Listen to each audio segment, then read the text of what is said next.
Ser mãe é viver um amor imenso, mas também lidar com uma carga emocional que muitas vezes passa despercebida. No Dia das Mães, enquanto muitas famílias comemoram, outras enfrentam sentimentos difíceis que nem sempre são falados. Quantas vezes você já ouviu ou pensou que precisa dar conta de tudo? Ser mãe, profissional, parceira, manter a casa em ordem e ainda estar sempre sorrindo. A psicóloga Carla Oliveira explica que essa cobrança excessiva pode levar à ansiedade, exaustão e até à depressão. Nossa, essa frase, né, dar conta de tudo, às vezes eu fico me perguntando quem foi que criou isso, né, de quem foi que impôs isso às mães. Mas na verdade é uma pergunta que tem uma resposta, né, nossa sociedade ela é muito machista.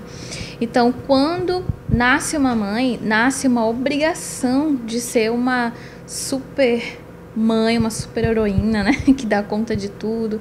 Então existem mães que trabalham também, né, que têm uma vida fora da maternidade e aí essa pressão aumenta mais ainda em ter essa responsabilidade fantasiosa, né, de dar conta de tudo, de ser uma boa mãe, de ser uma boa esposa, de manter a ordem da casa, de manter a harmonia do lar, manter a educação das crianças.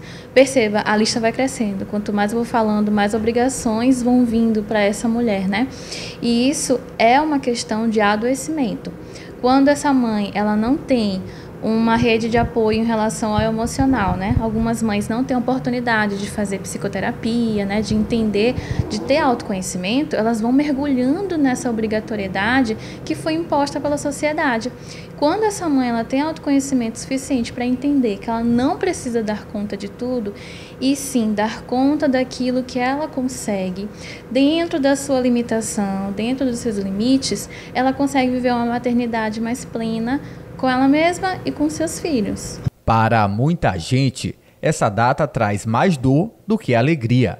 É o caso de quem perdeu a mãe, vive um distanciamento ou tem um relacionamento difícil. Claro, né? Porque o Dia das Mães, ele é um dia muito simbólico. Ele é comparado até com as festas de finais de ano, né? Questão da importância. E quando você não tem mais a sua mãe presente, né? Quando a sua mãe já faleceu, por exemplo, se torna um dia muito pesado. Por quê? É um dia cheio de simbolismo, né? E acaba também criando ali naquela pessoa sentimentos complicados, como a tristeza, né? Rola ali uma melancolia. O que eu aconselho sempre, né? Meus pacientes também que passam por essa situação, de entender que nesse dia você precisa acolher seus sentimentos, não fingir que está tudo bem, porque não está, né? Você está passando por uma saudade ali mais intensa. Acolher seus sentimentos, né? Tomar um pouquinho de distância das redes sociais nesse dia é imprescindível, porque nesse dia você vai ver muita coisa, né? Muita declaração de amor, muitas fotos em família. Isso vai trazendo ainda mais sentimentos de perda, de melancolia, de tristeza. Então é interessante que você dê um timezinho, né? Saia um pouquinho das redes sociais nesse dia para o seu bem. Então, nesse caso, a evitação é importante. Você pode também criar rituais nesse dia, né? Uma forma de ressignificar o Dia das Mães. O que você pode fazer? Você pode comemorar o Dia das Mães com mulheres que você gosta, que você considera como mães. Por exemplo, uma avó, uma tia, uma madrinha. Então, não quer dizer que você não possa comemorar o Dia das Mães porque sua mãe não está mais aqui. Você pode comemorar com pessoas importantes também, né? Se você quiser. E em tempos de Instagram, onde tudo parece ideal, o impacto das redes sociais sobre as mães reais é cada vez maior. Comparações, pressão estética, a ideia de que tudo precisa ser bonito e leve. Tudo isso pesa. Hoje em dia, há muitos perfis, né? Que mostra a maternidade, tem muitas mães que são blogueiras também, né, que mostram o dia a dia, e isso é muito bom, porque traz pra gente formas de aprender também, né, para as mulheres, na verdade, que são mães, de aprender algo novo, algo que elas não viveram também na infância.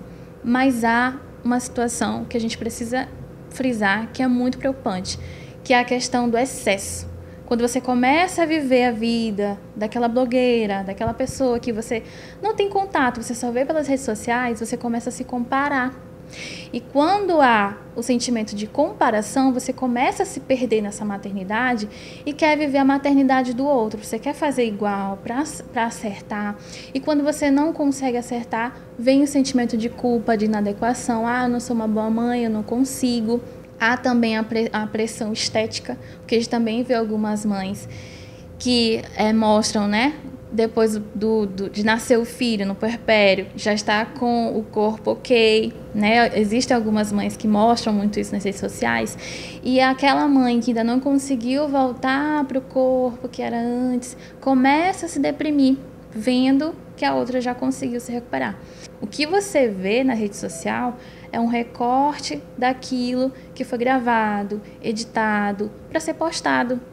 Porque essa pessoa trabalha com conteúdo, ela não vai postar algo ruim.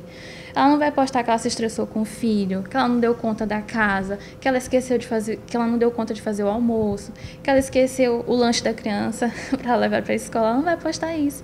Ela vai postar o que é bom, que vai gerar conteúdo e um retorno para ela, né? Então, para que a gente consiga viver uma vida sem comparações e que essa mãe consiga viver a maternidade dentro da sua realidade, é preciso entender que a vida na rede social é uma vida ideal e a nossa vida aqui é real. Então, precisa ter essa diferenciação para conseguir viver a maternidade sem culpa, sem comparações e cobranças excessivas.